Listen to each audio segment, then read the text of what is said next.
Good afternoon, everybody. It's great to see you here for another celebration of some of the stars of our college. So as many of you may know, I'm Phil Duxbury, Dean of the College of Natural Science, and I'm your MC for today's event. Thank you for joining us. We are here for a number of reasons today, the biggest of which is to recognize and celebrate Dr. Danny Caballero and Dr. Aman Yadav.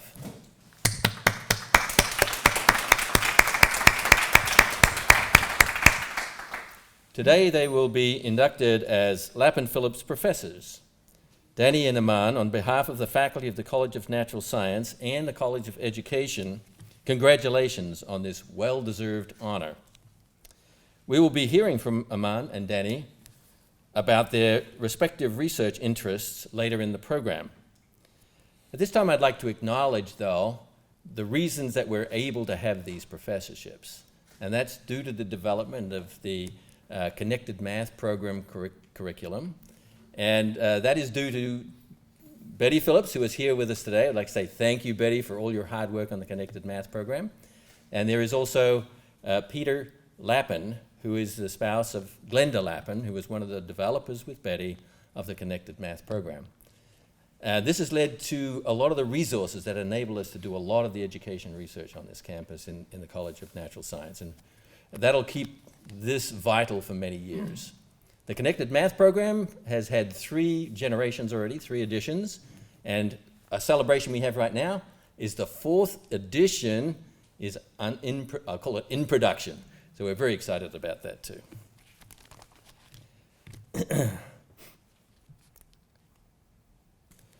I'd like to also acknowledge Doug Gates for being here. He's going to speak in just a minute.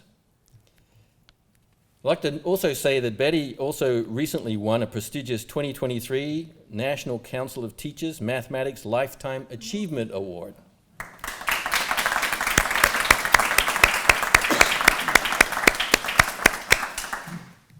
We also have Joe Krajcek with us today, who will introduce Aman a little later.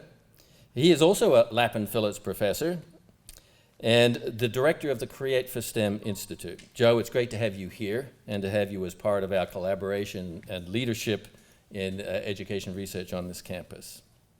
And it's particularly fitting that you introduce Aman.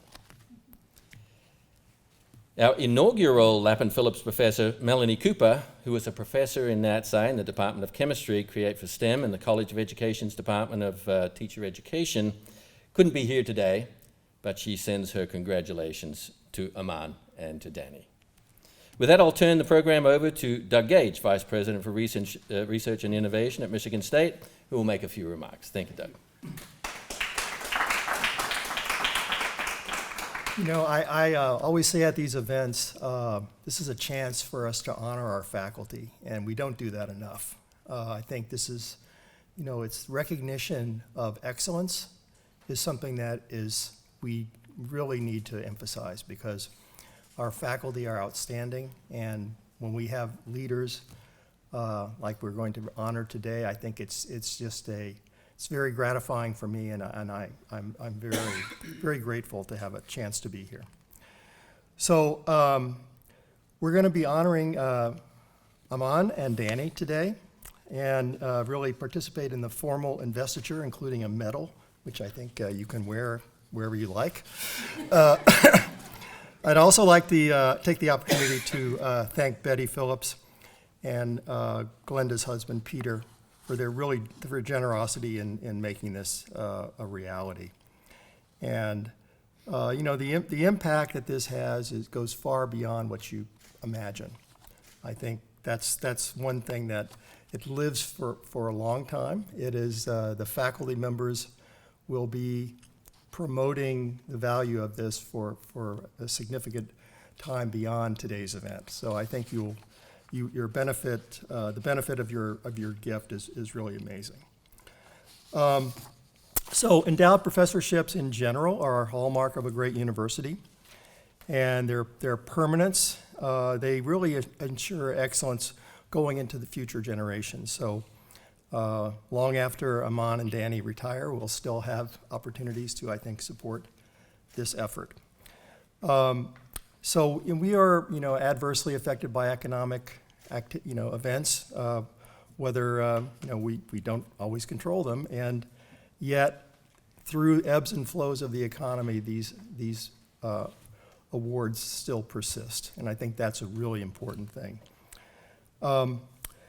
It's, in addition to the support of these two individuals, it's a way of really advertising to the world that we recognize the importance of this kind of scholarship. I think that's something that others see. It allows us to recruit the best talent and retain the best talent, also very important to the institution.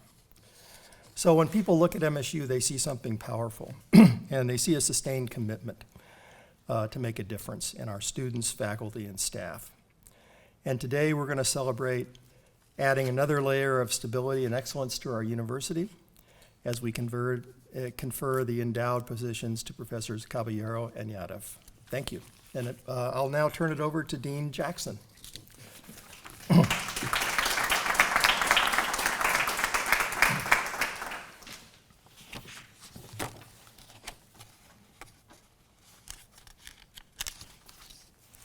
Thank you, Doug. Aman and Danny, I also extend my congratulations to both of you on this incredible professional accomplishment. This achievement, an endowed professorship, is reserved for high-caliber researchers who are committed to improving the world through their research, teaching, and outreach. This particular position, the Lappan-Phillips Endowed Professorship, is particularly rare. Together, you are among only 4 who have been named to this position at Michigan State University in the past decade. As you have heard, Melanie Cooper, a professor in the College of Natural Science and the College of Education, was named the inaugural Lappan-Phillips Professor in 2013. Her research focuses on improving chemistry education. Joe Kraychek, who you'll hear from later, became the second honoree in 2015. Joe is a university distinguished professor and director of the Create for STEM Institute, a collaboration between both our colleges here today. These esteemed positions were created with royalties received from the Connected Mathematics Project's 2 textbook, the single most widely used mathematics textbook in America for students grades 6 through 8. The book was developed by MSU mathematics educators Elizabeth Phillips and Glenda Lappan, who gifted their portion of their royalties from the books to establish the Connected Mathematics 2 Fund at Michigan State. It's great to have Betty Phillips and Peter Lappan here with us today. Please join me in thanking them and their families once again for this noble contribution to our outstanding institution.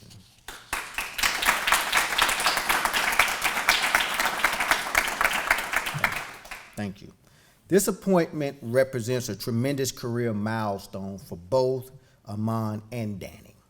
One of the major agenda items for the United States workforce is declining participation rates in the scientific workforce, which represents an employment segment with a significant growth potential. One key strategy for responding is the broadening participation of the scientific workforce with women and people of color. The research advocacy efforts of Aman and Danny and their fellow Lappan-Phillips professors places the College of Education, the College of Natural Science, and Michigan State University at the center of these discussions. Congratulations again on this well-deserved honor. We are looking forward to great outcomes. With that, I will turn the program back over to Dean Duxbury for his remarks on behalf of the College of Natural Sciences.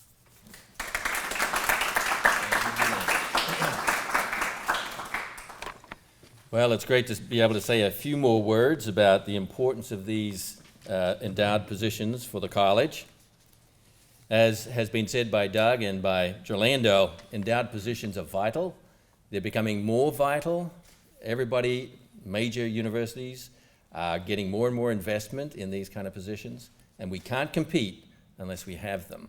And in order to have them, we have to have generous gifts or activities by people that are alumni and friends of the college. So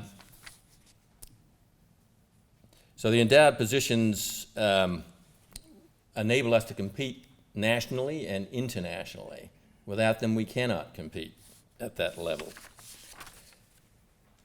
Equally important, great faculty members attract great graduate students and postdocs who not only work with the faculty member to the cutting edge and to do the cutting edge research, but they are the future of the country's and indeed the world's scientific enterprise. Great faculty members also attract grant funding that further sustains our research. The competition for federal research dollars continues to increase, and if in this funding environment, the institutions that will survive and make a difference are those with endowed chairs and professorships. We intend to be among those institutions. The Lappan-Phillips professorships will help guarantee the continued capacity of Michigan State, the College of Natural Science, the College of Education, to recognize and support faculty members who are leaders in their fields, and especially in this vital area of education research, which is essential to adapt to the changing environment of education, particularly at this time. So I'm very excited about this, and with that, I'll hand it over to Steve Zeff, Chair of the Department of Physics and Astronomy.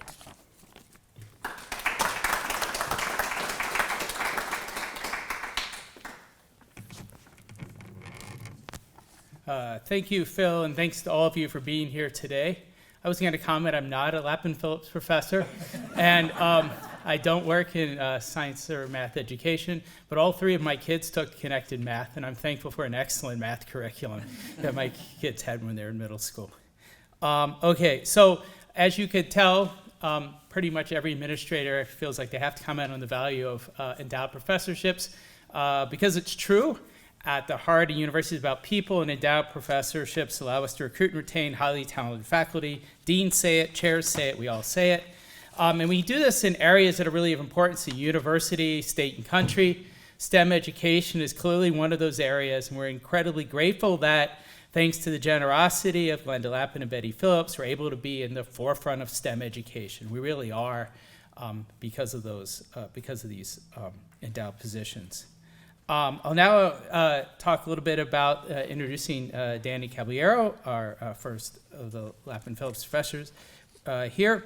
And then he'll go on to talk about his innovative dynamic research, do a better job describing it than I can.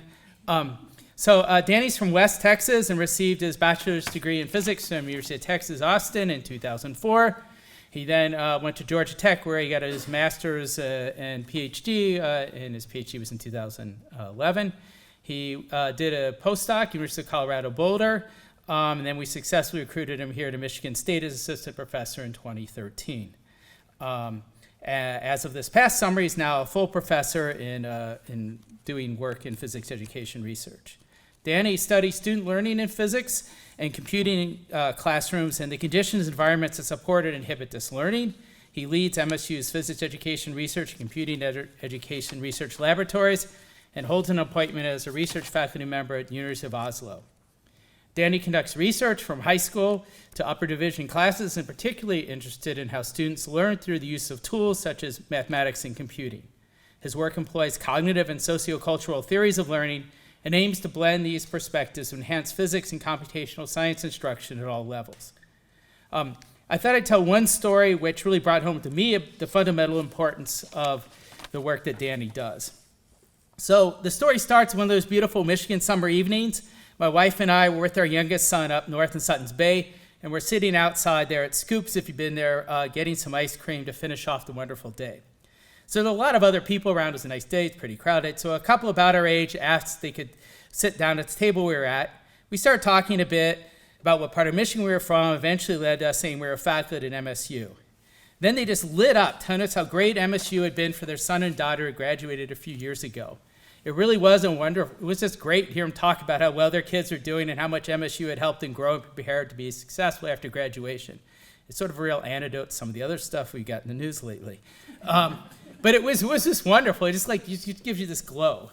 That's always great to hear, and it's a nice story to tell. It was actually true. Admissions should find those folks. But it was another thing that the dad said that made me think about Dr. Caballero's work. He had an engineering degree himself and said, oh, with all the new discoveries, the intro physics class must be a lot different now than when I took it decades ago. And yeah, exactly. And of course, to some extent, the content, and I said this, I said we still need to teach the basics to prepare students for the rest of what they'll do. And it's true, gravity's still gravity, F equals ma, and we want our bridges to stay up and not fall down. But in the world outside the university and the research we do within it, the tools we use to do all these things have changed dramatically. Computing being an enormous and obvious example. And we really want to do the best we can to use these tools to both teach better and prepare students for their future after MSU.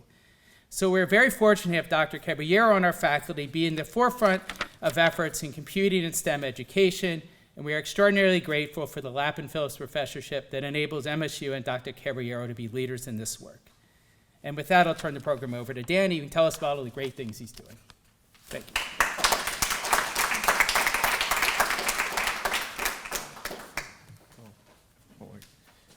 Thanks, Steve. Let me make sure that this is working. Yep, okay.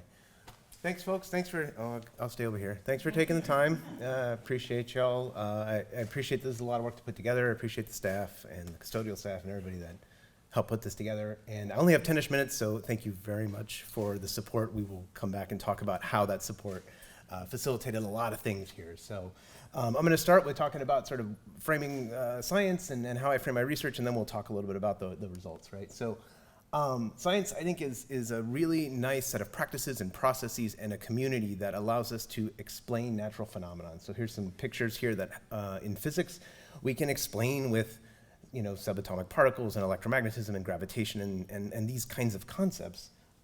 But it also allows us to satisfy some curiosities that we have. It's a set of tools that lets us do that. For example, this picture over here, right, this is just some river, and you can see that there's some hydrostatic jumps here, there's some turbulence here, right? And if you're interested in understanding how that actually works, you might look into something like a Taylor-Couette cell to look at patterns forming in this counter-rotating system and looking at how that gets destroyed and so forth, right?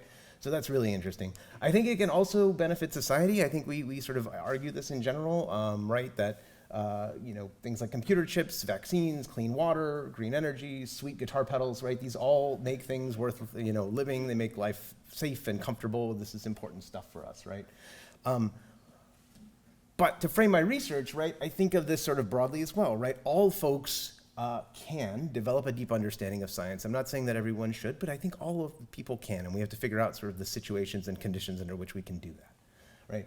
All folks can develop a positive stance towards science, right? That's critically important. The worst thing is for somebody to leave a physics class and say, that was just the worst experience in the world, I hate physics, right? Which happens often and is problematic for us when we think about science and society. I think all folks can actually shape the work and practice of science. That's actually a relationship between science and society that I think is really important, that more people need to have input, and I don't mean that just in the sense of folks of color, I actually mean that globally. I think there's a global issue with how science is done and how we participate in it.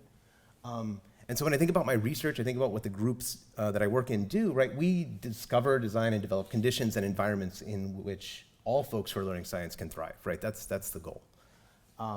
So I'll tell you a little bit about some of those examples. I'm a physicist, I do computational work, so I'm gonna start with a kind of a big project that cuts across a lot of different things. This is work that I did with Melanie Cooper, Lynn Marie Posey, Diane Ebert-May, Corey Feder-Hart. I could keep going. There's so many people involved in this. This is like a 10-year project where what we were doing was thinking about how to bring three-dimensional learning, which is a concept from K-12 education, into our introductory science courses. Because the way that we are teaching science presently is often active, but is not really focused on the specific aspects of science we want folks to learn, right? How to do it, how to think about it, how to connect it to different ideas. So this just shows you a bunch of output from that, but I want to show you my class right here. This is my very, very active introductory physics class. As you can see, there's lots of clicker questions, but actually no learning is happening because we're not hitting any three-dimensional things whatsoever. So That's fine. But what's interesting about this is that we can change this structure. So we can think about ways of doing instruction that emphasize these three-dimensional aspects, right? And so if we do that, we actually change significantly the way we think about our instruction. It moves to this more community-based approach where students are negotiating and discussing, right? And this was a huge effort, which was catalyzed by funding from the Lappan-Phillips Foundation. They helped us start this course called Projects and Practices in Physics. It was taught to about 40 students, and now it's taught to, it's taught in 3, 4, 5 sections of 120 students in the new STEM building, right? So this has grown from a very small endeavor to a substantial amount of our introductory sequence. This is done in a group-based format, as I said. We use learning assistants. There's computing, which I'll dive into just briefly a little bit more, right? But it's really problem-based learning with computing and trying to understand the concepts and practices of physics by working with really challenging projects, right? This carried over to some work that we did in the laboratory with Data Lab, where we basically took our laboratories and made them longer, more immersive, more inquiry-based activities, where students were communicating that science outward to each other and to colleagues. This was supported by Howard Hughes. These pieces of computing have been really important, as Steve said. They've been really important in my career, and actually the catalyst here, the Lappan-Phillips Foundation, helped us start our research. And so the research that we did into debugging, the research that we did into how learning assistants teach students, like all of that was done as a result of that support. So that is deeply appreciated. But it grew from there, right? So people are interested in computing. It turns out physicists use it every day. They just don't teach with it. And when you tell them that maybe they should teach with it, they actually are kind of interested in doing so. So through a National Science Foundation grant, we were able to develop a faculty learning community, which has actually worked with over 1,600 faculty across the world to help them integrate computing into their courses. This is through the Partnership for the Integration of Computing in Undergraduate Physics. I think I got that right. Or if you want to, go pickup.org. There's a bunch of materials there that are available for physics teachers. And they can just use those as they see fit. In addition to this kind of work, like broadly, right, we've actually done quite a bit of local work. This is a graph that if you look at really closely, you see stops in the spring of 2021, because we're about 8 years into our 5-year plan to integrate computing across our department. There's a few things that happened in between, COVID being one of them, but we kept teaching computing, which was pretty cool. All of these lessons that we've developed over time actually have been connected and sort of processed out into the community through the American Physical Society, the American Association of Physics Teachers. Many of the things that we are learning at Michigan State actually are becoming ways in which people go about doing the instruction. And that's really great, right, to see that kind of propagate along, especially when we have the research and the evidence that suggests it's working well. Now, this stuff is, connected to not just undergraduate education, but also high school physics education, because those are the students that are coming into our classrooms, and those are the teachers that we are graduating and sending into classrooms, right? So some of the work that I've done with David Stroop and Neeraj Shah and someone, Ben, who's here, and Julie Christensen, who's there, is to work with pre-college educators to help them incorporate computing into their courses, because Michigan science standards include computational representations and models, and yet our teachers haven't had any of those experiences, really, right? I mean, they maybe got their teaching degree 10, 15, 20 years ago, right? This wasn't as prevalent. We have to help them understand these things.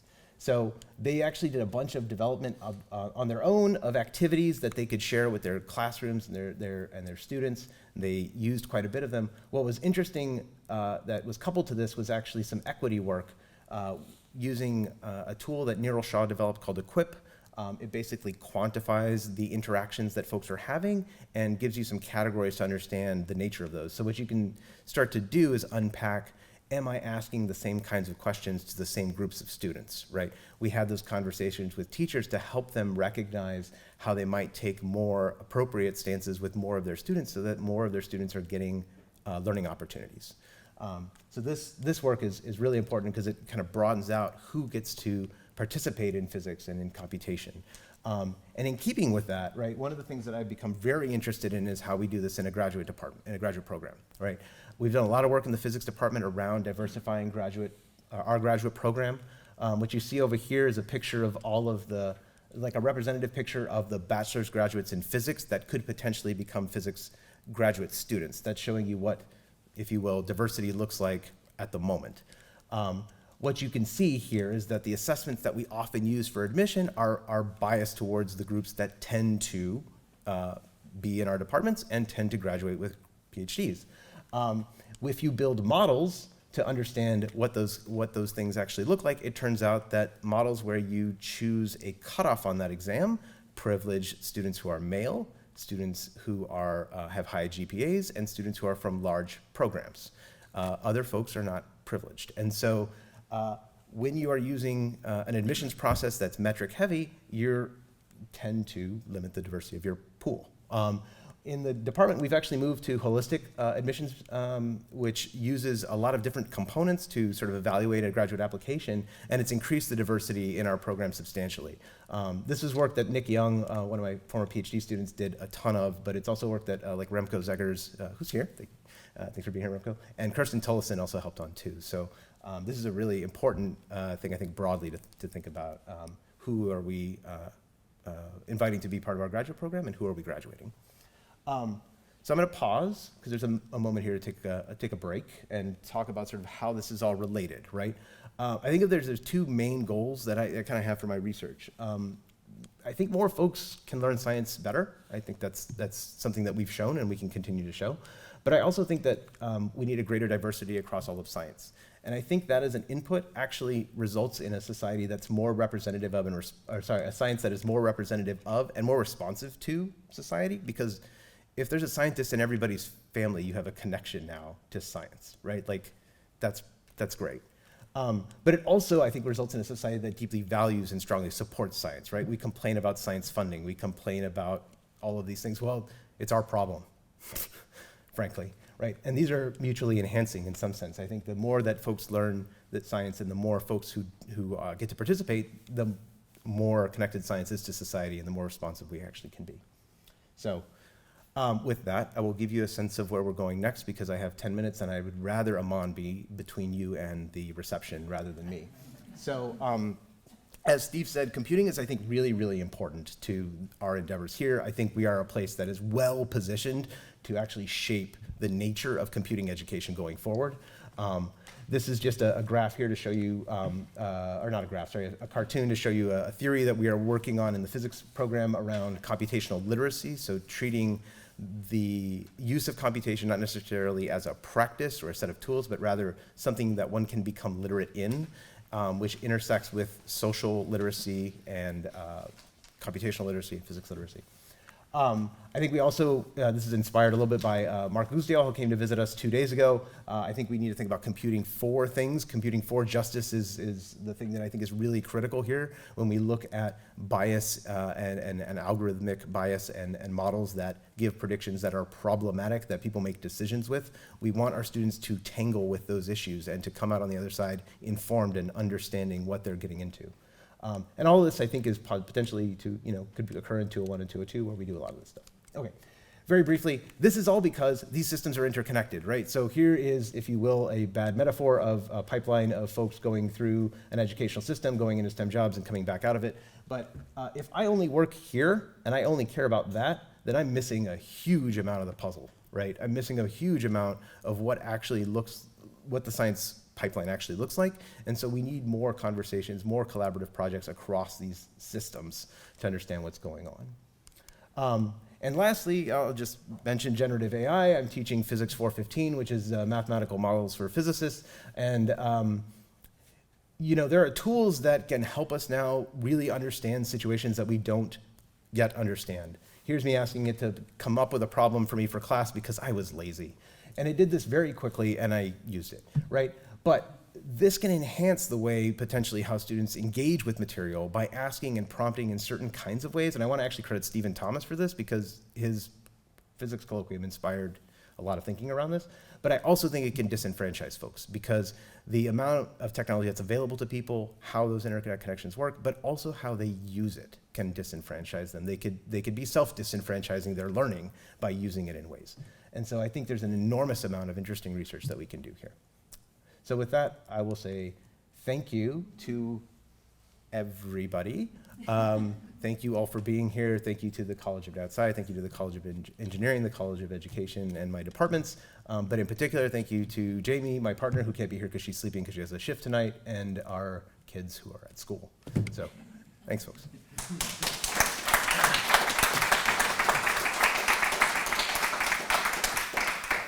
Thanks, Danny. That was inspiring and challenging. And we have to not only make sure our students continue to learn and don't get waylaid by AI, but we also have to teach them about AI so when they go out into the work world, they're ready for it because it's going to be everywhere in our workspaces.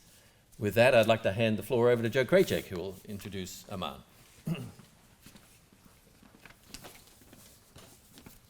Thank you, Phil.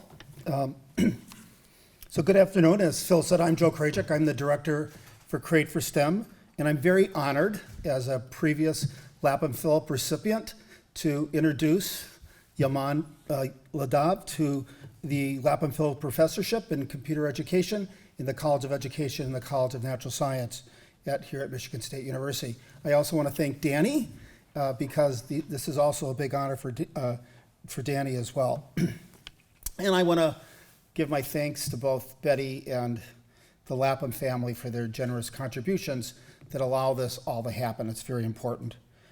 As the director of Create for STEM, I'm actually equally pleased to say that Aman also serves as the associate director for computer education in the institutes. We're very pleased to have him there, and much of the work that you heard Danny do also crosses that. So we're very pleased to be able to, I'm pleased to know both of these wonderful young scholars. So receiving a Lappan-Phillips professorship demonstrates the impact that Aman has had in changing STEM education and improving the lives of learners.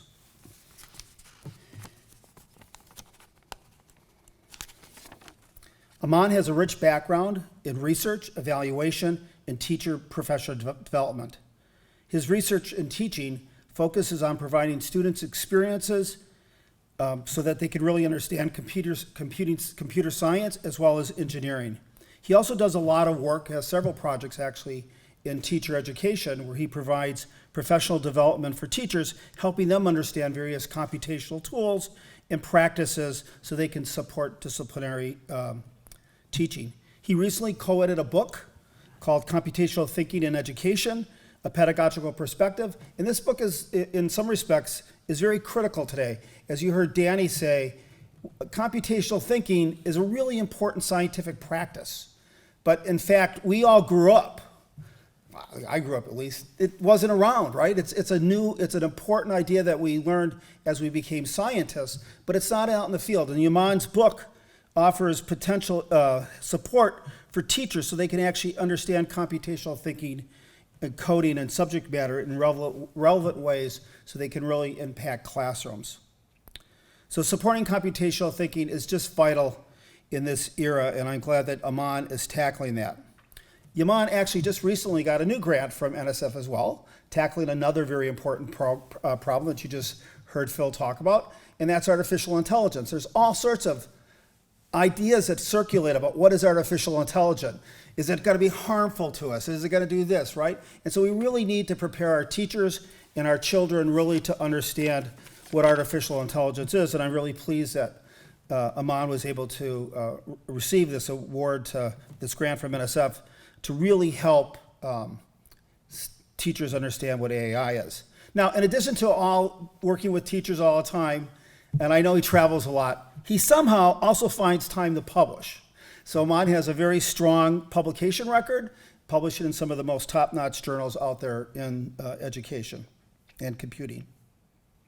So supporting teachers and students in computer science, computational science, and artificial intelligence is critical to improving STEM education. And that's what Aman is tackling. It is critical that we really develop our understanding in our teachers and our students so that as our children grow up, they can really develop these competencies to help improve the world in which we live in. With that, I invite Aman to come up to the podium and give us a snapshot of some of the great research he's involved. So congratulations, Aman.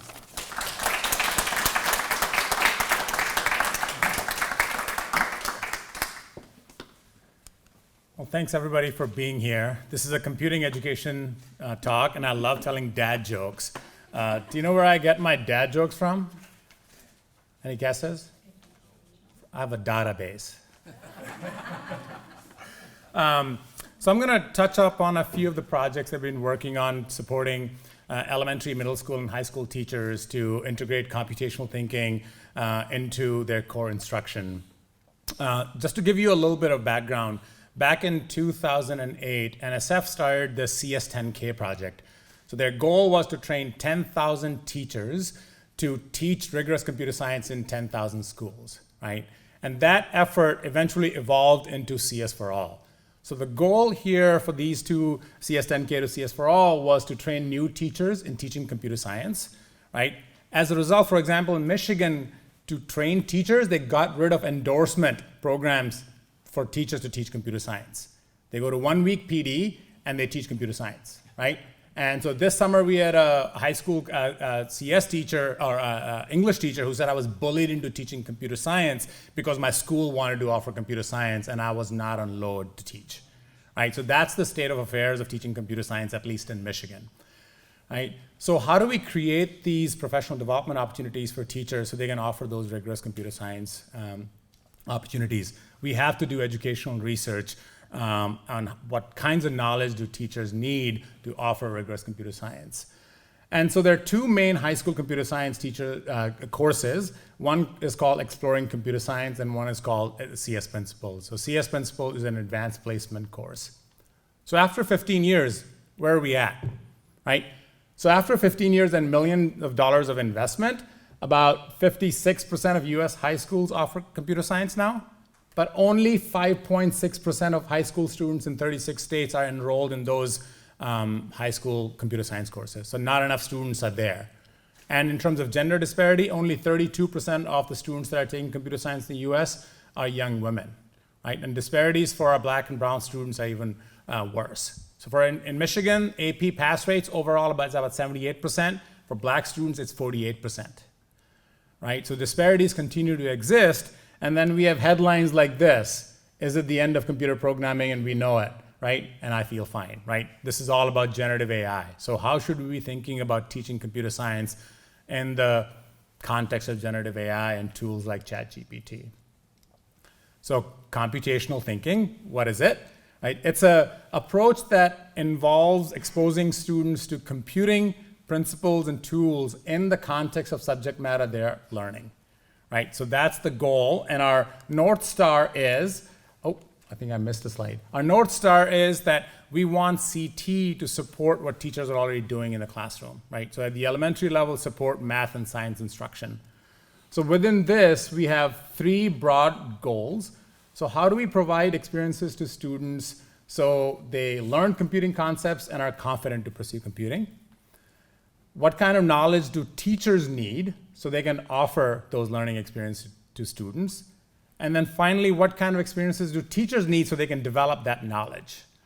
So within this context, we've had several mainly NSF-funded projects that range from pre-service teachers, so preparing pre-service teachers in teacher education programs to think computationally and how CT, computational thinking, can support their core instruction, to in-service teachers, so providing workshops and professional development for in-service teachers. And then also from standalone CS, so we have a couple of projects that explicitly focus on high school computer science teacher. So that English teacher, so we can support her during the academic year through co-teaching to offer rigorous computer science courses, as well as CT itself to embed that into teacher education. And so again, like CT to support disciplinary learning is our North Star. So how do we provide these learning experiences for teachers, right? So we both use unplugged, that means no technologies, to introduce what does it mean to think computationally, because it does not come naturally to teachers who have never had computing exposure, as well as using robots. There's a little programmable robot there, right? For them to learn about what do these CT practices look like in the context of a programming environment, right?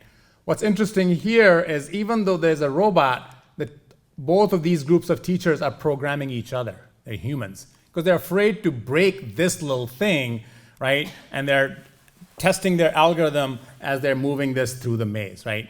And thanks to the Lappan-Phillips Professorship, we've been able to support teachers in ways that we were not able to before in terms of buying equipment for them, buying resources in the classroom, as well as feeding them during the professional development, right? Is important when they're spending a whole week with you, right? So those are the kinds of experiences we provide teachers as learners that we expect them to implement that in their classroom. What's been interesting is that even though we went into this work thinking that we're going to introduce computing tools and practices in the classroom, teachers have really taken this to teach their students explicitly metacognitive strategies, right, during problem solving. So decomposition is one of the CT practices in our work, which is simplifying complex tasks by breaking them down, right? And teachers use that as a way to engage their students in problem solving within science or math context, like having them, how can you use decomposition? So one of the teachers this summer said, all I tell my kids is, can you use decomposition? And I walk away. And they know what that means, right? And they're all saying we've had these practices for a while, but this is the first time we have vocabulary that we can use with our students. So here's an example from Jenna, who's a second grade teacher here in Michigan. I'm gonna step up and read loud. Right, so she says, I'm changing words that I'm using and pointing out different critical thinking and computational thinking skills that I would have just kind of not said at all. I would have just kind of glossed over. Now I'm like, okay, we're decomposing, we're pulling out one step at a time, right? So even though the goal is to expose them to computing tools and practices, teachers are also using them to support their core instruction, right? And we have a video of a little girl, the teacher asked, which of the CT skills can you use? And this little girl says, debugging, right? There's also power to language, right? When that young third grader girl uses debugging, as she goes through K-12 system, when an opportunity comes to learn computer science, debugging she's familiar with that, right? She doesn't think that computer science is not for her, right? So there's another value to embedding computational thinking in the classroom. So another work that we're also doing, like teachers have said, but I need pathways for me to support my kids and integrate computational thinking in the classroom. So we're developing learning pathways as a part of our middle school project, where we're focusing on integrating CT into English language arts, social studies, and arts. So humanities disciplines and integrating CT within that. I'll give you a couple of examples. So here's an example from an art class learning pathway. So supporting students to see data in art and make data as art, right? So having students collect or look at data and then create visualizations of that data, right? Because visualizations are everywhere, right? So I think that's an art, that's how art teachers can embed data practices within their classrooms. Then here's an example. There's an example from an ELA classroom, right? So supporting students to analyze text using computational methods, right?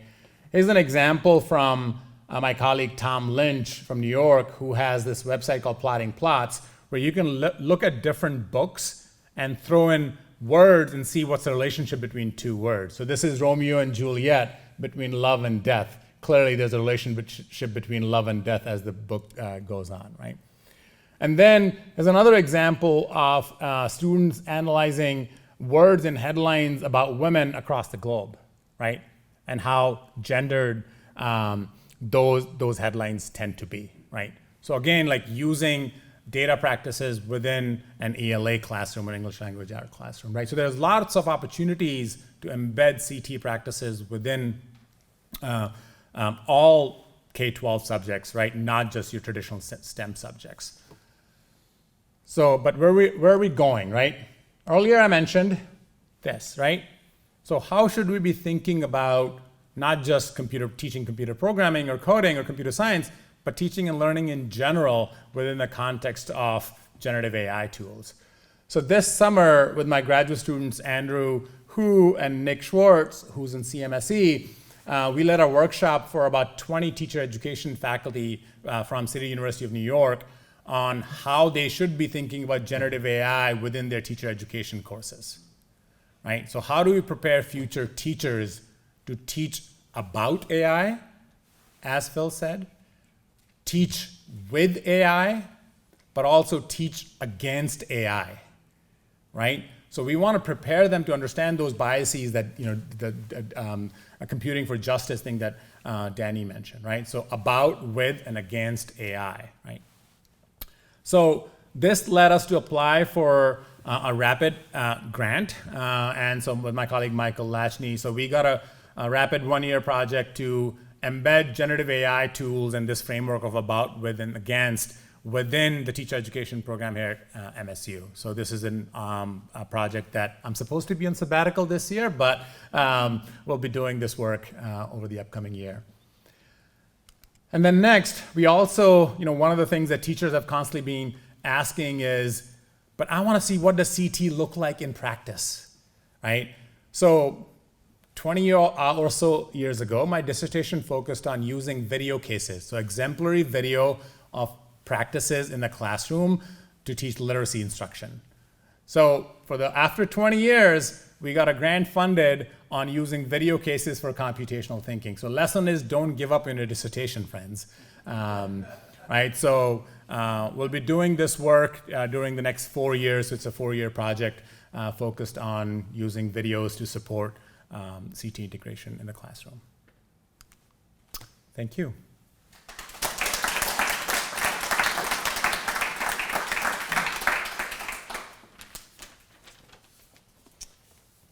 Well, that was an inspiring talk too. Thank you very much. Very educational and really important. So that's the end of our formal program, except for medals. And Doug is going to lead the putting on of the medals, which is an interesting event. Danny, I think we'll start with you. So congratulations, first of all. Here you go. Watch your glasses. Congratulations.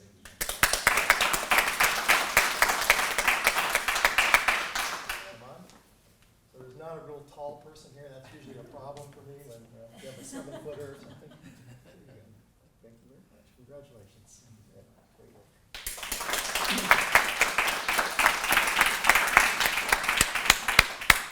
So that ends the formal part of our program, and there's going to be a reception next door. They'll open the doors, then you'll be able to see the goodies that are out there. Those of you who walked up here and said something, sorry, you have to wait a little while. You have to come up here and get some photos taken. That's the penalty for speaking. Thanks, everybody.